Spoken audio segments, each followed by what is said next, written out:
శ్రీ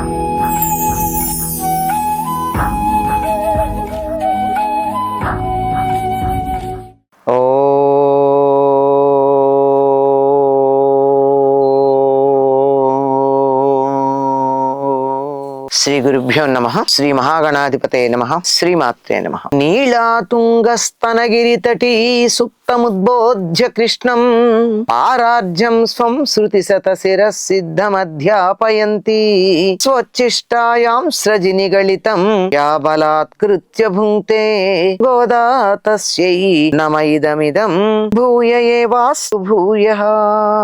శ్రీ భూనీల సమేత గోదారంగనాథ స్వామినే నమః. కర్కటే పూర్వ ఫల్గుణ్యాం తులసీ కాననోద్భవాం పాండ్యే విశ్వంభరాం గోదాం వందే శ్రీరంగనాయకీ. గోదాదేవి ఒక్కొక్క గోపికను నిదురు లేపుకుంటూ ముందుకు సాగుతూ ఉంది. ఒక్కొక్క గోపిక ఒక్కొక్క లక్షణానికి సంకేతం. మానవులు ఆధ్యాత్మిక మార్గంలో ముందుకు సాగుతూ ఉన్న సమయంలో ఏ ఏ వికల్పాలు వస్తాయో, ఏ రకంగా వారికి ఇబ్బందులు కలుగుతాయో, ఏవి వారు ముందుకు వెళ్ళడానికి అడ్డంకులుగా ఉంటాయో ఆయా లక్షణాలను సంకేతిస్తూ గోపికలని దానికి ప్రతీకలుగా చేసి నిద్ర లేపుకుంటూ వెడుతూ ఉంది. ఇది లౌకిక పరమైనటువంటి అన్వయం అయితే, అసలైనటువంటిది తాత్వికమైనది ఏమిటి అంటే, ఆ లక్షణం పరమాత్మానుభూతి చెందిన తరువాత యోగులలో కనపడేది ఏదైతే ఉందో దానికి సంకేతం. అటువంటి లక్షణం కలిగి పరమాత్మానుభూతితో తన్మయమైపోయి ఉన్నటువంటి ఒక ఆళ్వారిని ఇక్కడ సంకేతంగా ఇవిడ చెప్పడం జరుగుతూ ఉంది. కత్తుక్కరవై కంగళ్ పలకழந்து செத்தார்த்திழலியற் சென்று செருச்செய்யும் குத்தமொன்றில்லாத கோவலர்தம் பொற்கோடியே உத்தரவல்குல் புனமயிலே போதராய் சுத்தத்துத்தோழிமாரெல்லாரும் வந்து நின்முத்தம் புகுந்து முகில் பண்ணன் பிற்பாட சித்தாதே பேசாதே செல்வ பெண்ணாட்டி நீ எத்து குழங்கும் పారులేలో నీ ఎత్తు కుழంగుం పొరులేలో రెంబావాయ్. చక్కగా ఈ గోపిక యొక్క వైభవాన్ని చెప్తున్నారు. లేగదూడలు మంచి లేగదూడలు కలిగినటువంటివి. ఇవే దూడల్లాగా ఉన్నాయి. అంటే వాటికి సంతానం కలిగిన ఇంకా వృద్ధాప్యం రాలేదు, మంచి పటుత్వంతో ఉన్నటువంటివి అయిన ఆవుల మందలెన్నో పితుకగలిగినటువంటి వారు, శత్రువులను ఎదిరించి బలంతో యుద్ధం చేయగలవారు, ఏ విధమైన దోషం లేని వారు అయిన గోపాలకుల వంశంలో మొలచినటువంటి బంగారు తీగ అని సంబోధిస్తోంది. ఈవిడ బంగారు తీగలాగా ఉంది. ఎవరైనా అందంగా ఉన్నారు అంటే శలాకలాగా గాని బంగారు తీగలాగా గాని ఉన్నారని చెప్తారు. అంటే శరీరం అంత చక్కగా మిలమిల మెరిసిపోతూ బంగారంలాగా ఉండి ఇటు కావాలంటే అటు వంగగలిగినటువంటి సౌలభ్యం కలిగినటువంటి శరీరం, బిగుసుకుపోయినటువంటిది కాదు. బంగారు తీగలాగా ఉంది ఈవిడ. ఎవరు ఈవిడ అంటే ఆ వంశం చాలా గొప్పది. అటువంటి వంశంలో మొలచినటువంటి దీపం లాంటిది. వీళ్ళందరూ గోపాలకులే. నిజానికి విల్లిపుత్తూరులో గోదాదేవి చెలులందరూ గోపాలకుల గొల్లపిల్లలా కాదే. వీరందరూ అక్కడ ఉన్నటువంటి దేవాలయంలో అర్చకులు, వారి తాలూకు వారు, దేవాలయానికి సంబంధించినటువంటి వారి యొక్క పిల్లలే. కానీ ఈవిడ వారందరినీ గోపికలుగా భావిస్తూ అందులో ఈ గోపిక బంగారు తీగలాగా ఉందిట. ఆ బంగారు తీగలాగా ఉన్నటువంటి గోపిక వారి వంశానికి ఉన్నటువంటి లక్షణం ఏమిటంటే, చాలా లేగదూడలుండి ఆవులే దూడల్లాగా పటిష్టంగా ఉన్నటువంటివి. అంటే బలిష్టమైనటువంటివి, వృద్ధాప్యం రానటువంటివి, మంచి ఆరోగ్యంతో ఉన్నటువంటి ఆవులు అనేకం కలిగిన వంశం అది. అటువంటి అనేక ఆవులు ఉంటే ఆ ఆవుల మందలు ఎన్నిటినో పాలు పితగలరు వీళ్ళది. వీళ్ళకు కూడా బాహుబలం ఉండాలండి. పాలు తీయడం అంటే మామూలుగా ఇలా అలా తీసుకొచ్చి కొనుక్కొచ్చి లోపల పెట్టుకున్నట్టు కాదు. లేదా ఎవరో తీసినటువంటి పాలని వారి పాత్రలోంచి మన పాత్రలోకి పోసుకున్నంత తేలిక కాదు. ఆవుల దగ్గర పాలు తీయడం అంటే మామూలా? వాటికి ముందు వెనక్కాళ్ళకి బంధం వేయాలి. అలా బంధం గనక వేయకపోయినట్టయితే ఆవు పాల స్థాయి కాదట వాటిది. అవి గాడిద పాలలాగా పరిగణిస్తారు. కనుక అవి ఆవు పాలు కావాలంటే ముందు బంధం వేయాలి, ఆ తర్వాత దూడని విప్పాలి. విప్పినటువంటి దూడ పాలు తాగడం పూర్తయ్యాక దాన్ని పక్కకు పెట్టి వీళ్ళు పాలు తీయాలి. ఆ పాలు తీయడానికి కూడా చాలా ఆవులకి అంత గట్టిగా ఉండవు గనక సిరలు తేలిగ్గానే వస్తాయి పాలు ఇలా తీస్తుంటే. కానీ ఎన్నింటిని తీయాలి? ఎన్నింటినో తీయాలంటే ఎంతో అంతో చేతులకి సత్తు ఉండాలి. వాళ్ళకి ఆ సత్తువే కాదండి, వేరే సత్తువు కూడా బాగా ఉంది. శక్తి ఏమిటది? శత్రువులను ఎదిరించి బలంతో యుద్ధం చేయగలవారు. గోపాలకులంటే ఆవుల్ని పెంచుకునేటటువంటి వారు అనేటటువంటి అభిప్రాయం ఉంది. ఆవుల్ని పెంచటం, వాటిని పొలాలకు తీసుకువెళ్లడం, వానాచార భూములు, దాన్ని బంజరా అంటున్నాం మనం. గోవులు తిరిగేటటువంటి భూములు గోచార భూములు అంటారు. గోవులు తిరిగి పచ్చిక మేయడానికి వదిలిపెట్టినటువంటి భూములు, ఆ భూముల్లో ఉన్నటువంటి గరికని మేయడానికి వాటిని తీసుకుని వెళ్ళి తిన్నాక తీసుకొచ్చి ఇంట్లో కట్టేసి పాలు తీయడం. ఇంతవరకైనా గొల్లలు చేసే పని అంటే వీరంతా బాగా చదువుకున్న వాళ్లే. వీళ్ళు ఈ పనిలో ఉండి చదువు మర్చిపోతారేమో అని గురువులు అప్పుడప్పుడు వీరి గ్రామాలకు వస్తూ ఉంటారు. గమనించినట్టయితే గర్గ మహర్షి వచ్చిన మాట విన్నాం మనం కృష్ణుడికి నామకరణం చేసే సందర్భంలో.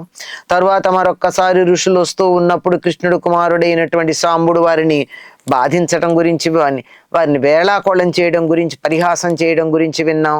కనుక ఋషులు వీళ్ళ దగ్గరకు వచ్చి వీరి చదువు మర్చిపోకుండా మరొక్కసారి వారికి దాన్ని మెరుగుపెట్టి పెడుతూ ఉండడం ఇవన్నీ ఉన్నాయి. పాండిత్యానికి ఏం లోటు లేదు, అదేవిధంగా వీళ్ళకి పరాక్రమానికి కూడా ఏం లోటు లేదు. యాదవులందరూ ఎంతగా గోపాలనం అనేటటువంటి దాన్ని చేస్తారో అంతగానూ యుద్ధ విద్యలలో ప్రవీణులు. అందుకే కృష్ణుడు ఏమని చెప్తాడు? నాతో సమానమైనటువంటి పరాక్రమం కలిగినటువంటి నారాయణ సేన ఉంది, అది కావాలా, నేను కావాలా అని దుర్యోధనుడిని అడిగాడు కదా. అంటే వీళ్ళంతా పరాక్రమవంతులే. యుద్ధంలో వీరెవరూ పెద్దగా చనిపోయినట్టు కూడా కనపడదు. అంతటి పరాక్రమం కలిగిన వారు, ఆ పరాక్రమానికి మూలమైనటువంటి బాహుబలం కలిగిన వారు, ఎటువంటి శత్రువులనైనా ఎదిరించగలిగిన బలంతో యుద్ధం చేయగలిగినటువంటి వాళ్ళు, పైగా ఎటువంటి దోషం లేని వాళ్ళు. వీళ్లలో తప్పు పట్టాలంటే ఒక్క తప్పు కూడా కనపట్టలేదు. అటువంటి గోపాలకుల వంశంలో పుట్టింది దేవుడు. అంటే వంశమే చాలా గొప్పది. అటువంటి గొప్ప వంశంలో పుట్టినటువంటి ఓ అమ్మాయి, ఓ బంగారు తీగలా ఉన్నావు, మీ వంశం గొప్పదేలే, నువ్వు చాలా అందంగానే ఉన్నావులే, కానీ లేచి రావాలి కదా, మాతో పాటు నువ్వు కూడా వ్రతం చేయడానికి రావాలి. మరి కానీ నువ్వు ఎలా ఉన్నావు, ఇంకా నీ అందం, నీకు అది కూడా ఉందేమో మనస్సులో, నేను చాలా అందగత్తెనే అని. పుట్టలోని పాము పడగవలే ఉన్న నితంబ ప్రదేశం కలిగిన దానా. ఎలా ఉందిట ఈవిడ నితంబ ప్రదేశం? పుట్టలో ఉన్న పాములాగా ఉందట. ఎంత అపురూపమైనటువంటి వర్ణనో మనం చెప్పలేం. ఎక్కడన్నా ఒక స్త్రీల యొక్క నితంబ భాగాన్ని పుట్టలో ఉన్న పాము పడగతో పోలుస్తారా అండి? చాలా కష్టం. అటువంటి వర్ణన ఇంతకు ముందు ఎవ్వరూ చేసినట్టే అనిపించలేదు. ఇటువంటి అందమైనటువంటి రూపం కలిగినటువంటిది ఆ నితంబ ప్రదేశం.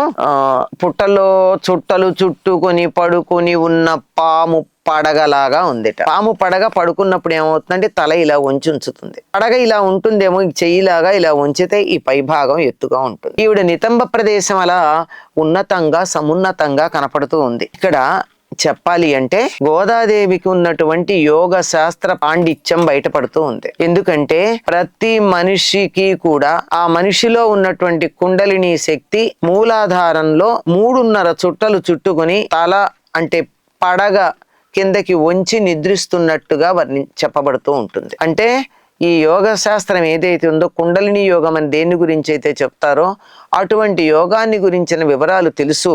మూలాధారంలోనే ఈ కుండలిని శక్తి చుట్టలు చుట్టుకుని పడుకుని ఉంటుంది. ఈవిడ నితంబ ప్రదేశం ఎంత సమున్నతంగా ఉంది అంటే, ఇదేమో ఈ సమున్నతంగా ఉంది అని చెప్పడమేమో సాముద్రిక శాస్త్రంలో ఉన్న ప్రావీణ్యాన్ని తెలియచెబితే, అది పడుకుని ఉన్న పాములాగా ఉంది అని, తల వంచినటువంటి పాములాగా ఉంది, పడగ ఉంచిన పాములాగా ఉంది అని చెప్పడం యోగ శాస్త్రంలో ఉన్న పాండిత్యానికి సంకేతం. అలా ఉన్నటువంటిది అటువంటి నితంబ ప్రదేశం కలిగిన దానా. సాముద్రిక శాస్త్ర ప్రకారం అయితే ఎత్తైనటువంటి నితంబ ప్రదేశం ఉంది, చాలా అందం. యోగ శాస్త్ర ప్రకారం అయితే ఇంకా కుండలిని శక్తి ఉద్బుద్ధం కాలేదు. ఆ కుండలిని శక్తి ఎలా ఉంటుందంటే బిసతంతు తనీయసి అని చెప్తారు. ఎలా? ఆమరతూడులో ఉన్నటువంటి చిన్న దారంలాగా చాలా సూక్ష్మంగా ఉంటుంది. విద్యుల్లేఖేవ భాస్వర అని చెప్తారు. ఇది ఇక్కడ కాదు, మరో చోట చెప్పిందంటే మనం మంత్రపుష్పం చెప్పేప్పుడు చెప్తాం. ఎలా ఉంటుంది అంటే విద్యుల్లేఖ, ప్రాణమైనా అంతే, కుండలిని అయినా అంతే. మెరుపు తీగలాగా సన్నగా బంగారు రంగుతో తటిల్లత సమరుచి షట్చక్రోపరి సంస్థిత అని కుండలిని యొక్క రూపాన్ని లలితా రహస్యనామ సహస్రంలో వర్ణించారు. తటిల్లత సమరుచి అంటే తటిల్లతతో సమానమైన మెరుపు తీగతో సమానమైనటువంటి కాంతితో ప్రకాశించేది. మెరుపు తీగ ఎలా ఉంటుందండి? బంగారు రంగు కాంతితో కళ్ళు మిరిమిట్లు గొలిపేటట్టు ఒక్కసారి దాని వంక చూస్తే మన కళ్ళు పోతాయి, అంత పెద్ద వెలుగుతో ఉంటుంది. ఉండేది ఆ రంగు. ఈవిడ కూడా ఎలా ఉంది? సరిగ్గా మెరుపు తీగలాగా బంగారు తీగలాగా ఉంది. మరి ఈవిడ నితంబ ప్రదేశమేమో మూలాధారంలో ఉన్న కుండలినిలాగా ఉంది. ఇది ఆవిడ మేలుకుందంటే ఏం జరుగుతుంది? పరుండి ఉన్నటువంటి తల వంచి ఉన్నటువంటి కుండలిని శక్తి ఒక్కసారి నిటారుగా లేచి పైకి లేచేటట్టుగా ఉంటుంది. అప్పుడు ఎలా ఉంటుంది? అలా గనక లేచినట్టయితే ఉండేటటువంటి రూపం ఏమిటి అంటే, అడవిలోని నెమలి వలె అందమైన కేశపాసముతో ఒప్పుచున్నదానా. అమ్మాయి యొక్క కేశపాసం జుట్టు ఎలా ఉంది అంటే అడవిలో ఉన్నటువంటి నెమలి పింఛన్లాగా ఉంది. నెమలి పింఛన్లో సృష్టిలో ఉన్న రంగులన్నీ ఉంటాయండి. అన్ని రంగుల ఛాయలు కూడా ఉంటాయి. షేడ్స్ అంటామే. ప్రతి రంగుకు ఉన్నటువంటి అన్ని షేడ్స్ ఎక్కడ ఉంటాయి? అది కూడా అలా మెరుపు లాంటి కాంతితో డల్ గా ఉండవు, చాలా ప్రకాశమానంగా ఉంటాయి. అలా ఉండేది ఎక్కడ అంటే ఒక్క నెమలి పింఛన్లో. ఆ నెమలి పింఛం కూడా ఎట్లా ఉంటుంది? మొదట్లో సన్నగా ఉంటుంది, రాను రాను ఇలా విస్తరించి ఉంటుంది. ఈమె కేశపాశం కూడా చాలా జాగ్రత్తగా కడితే ఆ మొదట్లో దగ్గరగా అంటబెట్టి ఉన్నట్టు ఉంటుంది, జడలాంటి దల్లితే. కానీ చివరకు వస్తే తట్టుకోలేనట్టు బాగా విస్తరించిలా విశాలంగా కనపడుతూ ఉంది. జుట్టు నల్లగా ఉంటుంది కదండి, నెమలి పింఛంతో పోల్చటం ఏమిటి? గోదాదేవికి ఏమన్నా రంగుల విషయంలో తేడా ఉందా అని అనుమానం రావచ్చు. కానీ జాగ్రత్తగా గమనించండి, నూనె రాచుకున్నటువంటి నల్లని వెంట్రుకలు గనక ఉన్నట్టయితే, ఈ రెండో అపురూపమే ఈ కాలంలో, అప్పుడు ఉండేవి అందరికీ. అలా గనక ఉన్నట్టయితే సూర్యరశ్మిలో వెళ్ళినప్పుడు ఆ నల్లని వెంట్రుకల పైన కొద్దిగా నూనె రాచి గనక ఉన్నట్టయితే ఎన్నో రంగులు ప్రతిఫలించి ఆ నల్లదనం అనేక రంగుల్లో కనపడుతుంది. ఆ రంగులు ఎలా ఉంటాయంటే నెమలి పింఛంలో ఉన్న రంగుల్లాగా ఉంటాయి. అలా నెమలి పింఛంలో ఉన్న రంగులన్నీ తనలో ప్రదర్శిస్తూ ఉన్నటువంటి నెమలి యొక్క పింఛన్లాగా ఉన్న జుట్టు కలిగినటువంటి దానా లేచిరా. ఇది కూడా చాలా విశేషం. ఎందుకంటే పాముకి నెమలికి పడదు కదా, నెమళ్ళు పాముల్ని తింటాయి కదా, నెమలి ఆహారం అది. పాముని ఎక్కడా కనపడనీదు నెమలి. నెమళ్ళ క్రేంకారం ఒక్కటి వినపడితే చాలా చుట్టుపక్కల పాములు ఉండవు. మరి అటువంటిది ఈవిడ దగ్గర ఈ రెండు కలిసి ఉన్నాయి. ఇక్కడేమో కుండలిని శక్తి ఉంది. పాము తల వంచుకొని పడుకున్న పాము పడగలాగా ఉన్న నితంబ సీమ అక్కడి దాకా ఉంది జుట్టు. ఈ తల మొదటి నుంచి నితంబ సీమ దాకా వ్యాపించి ఉన్నటువంటిది జుట్టు నెమలి యొక్క పింఛన్ లాగా ఉంది. ఎవరైతే యోగ సాధకులయ్యి ఉంటారో వారి వద్ద విరుద్ధ భావాలు కలిగినటువంటి జంతువులు కూడా సయోధ్యగానే ఉంటాయి. వాటి మధ్య ఎటువంటి భేదాభిప్రాయం ఉండదు. అవి వాటిల్లో అవి ఏ రకంగానూ తగాదా పడవు, ఒకదాన్ని ఒకటి ద్వేషించవు, సమరసతాభావంతోనే ఉంటాయి. అది ఇక్కడ చెప్పవచ్చు. ఈవిడ పడుకున్నటువంటి పడక ఏదైతే ఉందో, ఈవిడ పోతున్న నిద్ర ఏదైతే ఉందో, అది మామూలుగా ఉండే తమోగుణ ప్రధానమైన నిద్ర కాదు, యోగపరమైనటువంటి నిద్రగా దాన్ని చెప్పుకోవాలి. అప్పుడే యోగపరమైన నిద్ర అయినప్పుడే ఈ నిద్రిస్తూ ఉన్నటువంటి కుండలిని అలా ఉంచుకుని పడగ వంచి ఉన్నటువంటి సర్పంలాగా ఉన్నది ఒక్కసారి ఉద్బుద్ధమవుతుంది. అది ఉద్బుద్ధమై సృష్టిలో ఉన్న రంగులన్నింటినీ కూడా యువతలకు ఎలార్చగలదు. కటిసీమలో ఉన్నటువంటి సర్పం బయటికి కనపడదు, జుట్టు మాత్రం బయటికి కనపడుతుంది. ఇది ఉద్బుద్ధమై ఇలా పైకి వెళ్ళినప్పుడు అక్కడి నుంచి వెలువడేటటువంటి కాంతి నెమలి పింఛన్ లాగా కనిపిస్తూ ఉంటుంది. అంత అందమైనటువంటి రూపం కలిగిన మెరుపుతీగ తటిల్లత సమరుచి. మెరుపు తీగలాగా ఉండేటటువంటిది ఏమిటి అంటే కుండలినియే.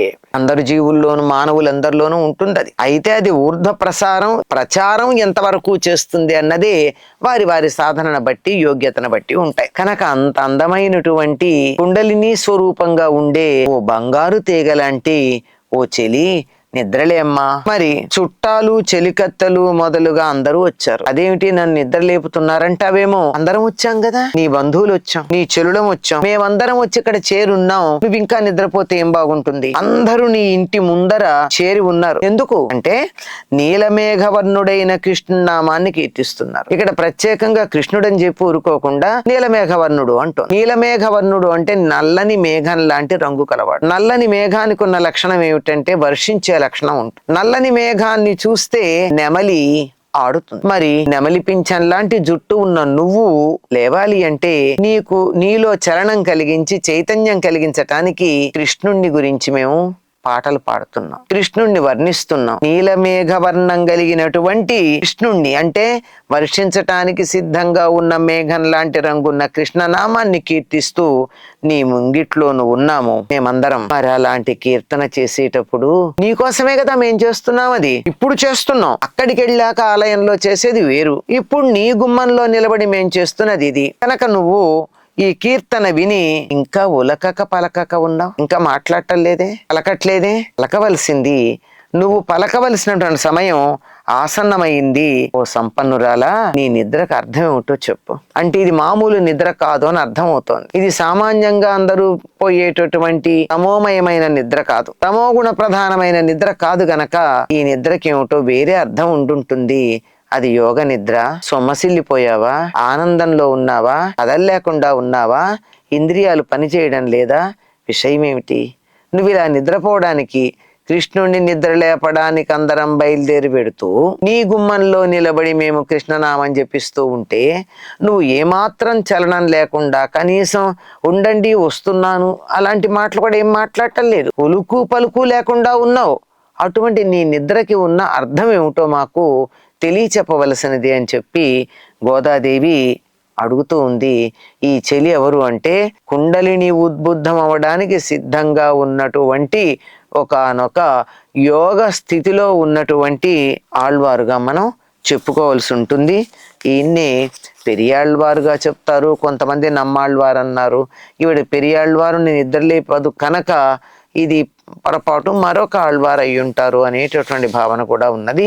కనుక ఆ విధంగా చెలి వంక పెట్టుకుని ఆళ్వారులను నిద్ర లేపడం అనేది గోదాదేవి పాసురాల్లో కనపడుతుంది. ఇవన్నీ కూడా మనకి మొత్తం పురాణ పాండిత్యమే కాక సమస్తమైన శాస్త్ర పరిజ్ఞానం గోదాదేవికి ఉంది అని మనకి బాగా అర్థమవుతుంది. ఇందులో యోగ శాస్త్రం ఉంది, సాముద్రిక శాస్త్రం ఉంది, ప్రకృతి పరిశీలనాధికాలు కూడా బాగా కనపడుతున్నాయి. ఇంతకు ముందు 3వ పాసురంలో అనుకుంటాను ఆవిడ ఫలం గురించి చెబుతూ తాము చేసేటటువంటి వ్రతానికి ఫలితంగా వానలు పడి అది కారణంగా వరిచేలు బాగా పండడమే కాదు, ఆ వరిచేల మధ్యలో నీళ్లుండి ఆ నీళ్లల్లో చేపలు ఈదుతూ ఉండగా అటుపక్క చెరువులంతా నిండినటువంటి కలువ పూలు తామర పూలతో ఉంటాయి అని చెప్పి వర్ణించింది. అటువంటి వర్ణనే ఇక్కడ కూడా మనకి ఈ ప్రకృతి పరిశీలన అన్నది గోదాదేవి పాసురాల్లో మనకి అద్భుతంగా కనపడుతుంది. ఈవిడ సాక్షాత్తు భూమాత యొక్క పుత్రిక గనక ఆ భూమి, ప్రకృతి, వాటి లక్షణాలు, వాటిలో ఉండేటటువంటి విశేషాలు ఈవిడ కవిత్వంలో తొంగి చూడడం అన్నది సహజమైనటువంటి గుణమే తప్ప మనం ఏదో ఇది ప్రత్యేకమైనది అని దీని గురించి ఆలోచించవలసినటువంటి అవసరం లేదు.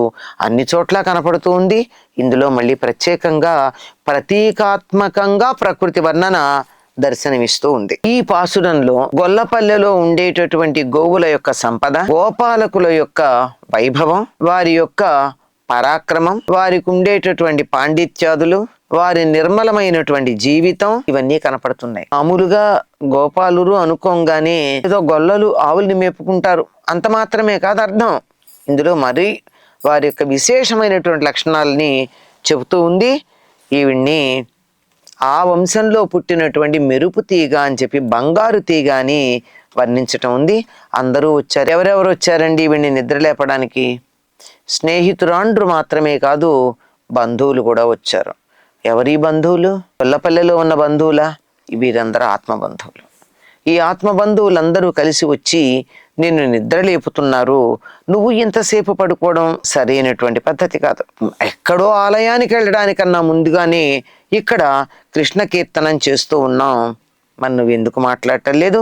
నీ నిద్రకున్నటువంటి అర్థం ఏమిటో చెప్పు, మనందరం స్నానానికి వెడదాం రండి రా అని పిలిచింది. ఈ స్నానాన్ని వెడదాం అనేటటువంటి మాటే మనకి స్నానవ్రతం అనే మాటే తరచుగా చెప్పడం ఉంది. ఎందుకు అంటే ఈ స్నానం ఇంతకు ముందే చెప్పుకున్నాం, ఒట్టి భౌతికమైనటువంటి పాంచభౌతిక శరీరానికి చేసి మలాపకృష్ణ స్నానం మాత్రమే కాదు, మనసులో ఉండే మాలిన్యాలు పోగొట్టేటటువంటి అఘమర్షణ స్నానం మాత్రమే కాదు, అంతకన్నా పై స్థాయిలో ఉండేటటువంటి అజ్ఞానాన్ని పోగొట్టే జ్ఞాన స్నానం. కనుక ఈ స్నానానికి వెళ్ళాలి రమ్మని చెప్పి చెలులందరినీ కూడా ఆవిడ నిద్రలేపుతూ ఉన్నది. అందులో ఈ చెలిని ప్రత్యేకంగా మేమందరం వచ్చాం, లేచి రమ్మని మేలుకొలుపు పాడుతూ ఉన్నది. ఇది శ్రీ వైష్ణవ సంప్రదాయంలో కనపడేది. భగవత్ కైంకర్యం ఏదైతే ఉందో ఆ కైంకర్యాన్ని తాను చెయ్యలేని పరిస్థితుల్లో కూడా ఇంకొకరు చెయ్యడానికి సహకరిస్తూ వాళ్ళని ప్రోత్సహిస్తూ వాళ్ళ వెంట ఉండడం జరిగినట్టయితే అటువంటి భగవత్ కైంకర్యం తాము చేసినటువంటి ఫలం లభిస్తుంది. ఈ మాటని మనం ఇక్కడ గోదాదేవి చెలులని నిద్రలేపడం అనేటటువంటి దాంట్లో గమనించవచ్చు. ఆ విధంగా ఈ చెలిని నిద్రలేపినటువంటి గోదాదేవి ఆవిడ్ని ప్రార్థించుకుంటూ వేణీ బంధ సుగంధోరు గంధబంధుర మాలినే విష్ణు చిత్త తనూజాయై గోదాయై నిత్యమంగళం నిత్యభూషా నిగమ శిరసా నిస్సమోత్తుంగ వార్తా కాంతో యస్యా కచ విలిలితై కాముకోమాల్యరత్నై సూక్త్యా యస్యా శృతి సుభగయా సుప్రభాతా ధరిత్రి సైషా దేవి సకల జననీ సించతాం మామపాంగైః మాతా చేత్ తులసీ పితా యది తవ శ్రీ విష్ణు చిత్తో మహాన్ భ్రాతా చేద్యతి శేఖర ప్రియతమ శ్రీరంగధామా యది జ్ఞాతారస్తనయాస్త్వదుక్తి సరసస్తన్యేన సంవర్ధితాః గోదాదేవి కథం త్వమన్యమనిశం సాధారణా శ్రీరసీ. స్వస్తి.